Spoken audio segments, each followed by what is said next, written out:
Baik, sebelum perkenalkan, nama saya dari Adventus Misa dengan NIM 24320010 dari Prodi PJKR.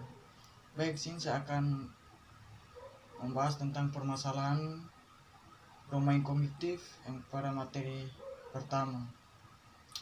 Baik, permasalahan dalam pembelajaran domain kognitif berkaitan dengan aspek berpikir atau kemampuan intelektual siswa seperti mengingat, memahami, menerapkan, menganalisis, mengevaluasi, dan menciptakan. Itu berdasarkan taksonomi Bloom. Baik, berikut ada beberapa permasalahan umum yang sering terjadi dalam pembelajaran domain kognitif. Yang pertama, siswa sulit memahami materi. Itu penyebabnya metode pengajaran tidak sesuai dengan gaya belajar siswa, penggunaan bahasa atau istilah yang terlalu teknis tanpa penjelasan yang memadai, dan kurang terkaitan antara materi dan kehidupan yang nyata pada siswa. Yang kedua, pembelajaran hafal atau rote learning. Siswa hanya mengingat informasi yang benar-benar dipahami, dan kurangnya aktivitas pembelajaran yang menstimulasi pemikiran tingkat tinggi seperti analisis atau evaluasi. Yang ketiga, kurangnya pengembangan berpikir kritis dan kreatif. Kegiatan belajar tidak memberi ruang untuk berpikir terbuka bagi siswa yang terlalu fokus pada jawaban tunggal dan benar atau salah. Yang keempat, evaluasi pembelajaran tidak menyeluruh pada siswa, yaitu penilaian hanya pada aspek mengingat dan memahami tanpa mengukur kemampuan berpikir tingkat tinggi pada siswa, yang ujiannya berbasis pilihan ganda yang tidak memberi peluang bagi siswa untuk menunjukkan pemahaman secara mendalam. Yang kelima, ketidaksesuaian tujuan, materi, dan penilaian. Tujuan pembelajaran mungkin mengingat, menganalisis, tapi kegiatan hanya sebatas menghafal. Penilaian tidak mencerminkan kompetensi yang dicapai siswa. Yang keenam, motivasi belajar yang rendah. Itu siswa merasa materi terlalu sulit atau tidak relevan, yaitu kurangnya variasi metode pembelajaran yang menarik pada materi. Yang ketujuh, keterbatasan guru dalam merancangkan pembelajaran kognitif. Itu guru belum terbiasa menyusun soal atau kegiatan yang mengarah ke kemampuan berpikir tingkat tinggi siswa atau HOTS. Itu kurangnya pelatihan dan pendekatan pembelajaran aktif dan konstruktif. Kedelapan, itu kurangnya motivasi dan minat pada siswa. Materi yang disampaikan kurang menarik atau terlalu sulit bagi siswa, dan tidak adanya pergantasan atau proses berpikir kritis atau kreatif pada siswa. Yang kesembilan, perbedaan gaya belajar siswa. Itu setiap siswa memiliki gaya belajar yang berbeda, seperti gaya belajar visual, auditori, dan kinestik. Itu bila guru tidak mengakomodasi hal tersebut pada siswa.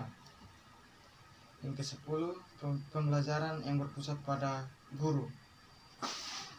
Mode pembelajaran yang tradisional yang terlalu banyak ceramah yang membuat siswa pasif pada pembelajaran. Yang ke-11, kurangnya latihan kritis dan reflektif. Pembelajaran yang tidak melibatkan pertanyaan tingkat tinggi atau HOTS, itu siswa jarang diajak untuk berpikir kritis mengevaluasi argumen siswa atau menyusun solusi kreatif para siswa. Yang ke-12, evaluasi yang tidak menyeluruh.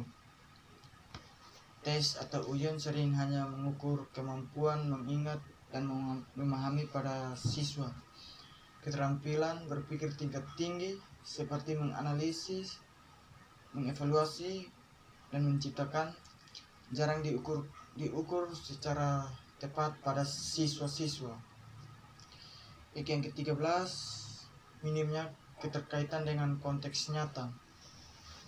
Materi yang sering tidak dikaitkan dengan kehidupan sehari-hari di dunia nyata, itu hal ini membuat siswa sulit memahami manfaat atau referensi pengetahuan yang dipelajari oleh siswa tersebut. Yang ke-14, ketergantungan pada media konvensional. Pengguna teknologi atau media adiktif yang masih minim dalam mendukung proses berpikir kompleks pada siswa.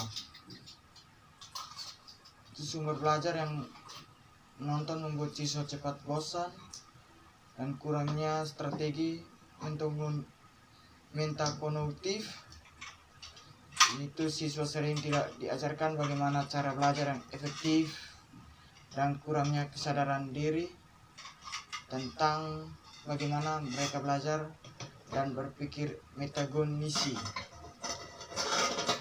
Ya, itu ada beberapa 14 permasalahan dari pembelajaran domain kognitif. Jadi solusi yang dapat diterapkan guru yaitu menggunakan pendekatan definisi pembelajaran untuk mengadopsi kebutuhan siswa yang berbeda-beda, dan mendorong penerapan HOTS dalam kegiatan belajar dan evaluasi, dan melibatkan siswa dalam pembelajaran yang berbasis proyek atau pemecahan masalah nyata, dan mengatasi media digital dan interaktif dalam pembelajaran, atau memberikan pelatihan strategis belajar dan berpikir kreatif para siswa.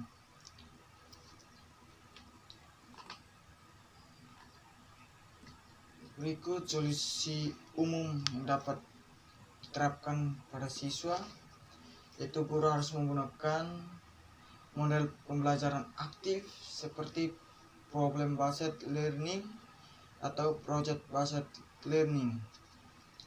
Itu sesuaikan metode pengajaran dengan tingkat berpikir dalam taksonomi Bloom pada siswa.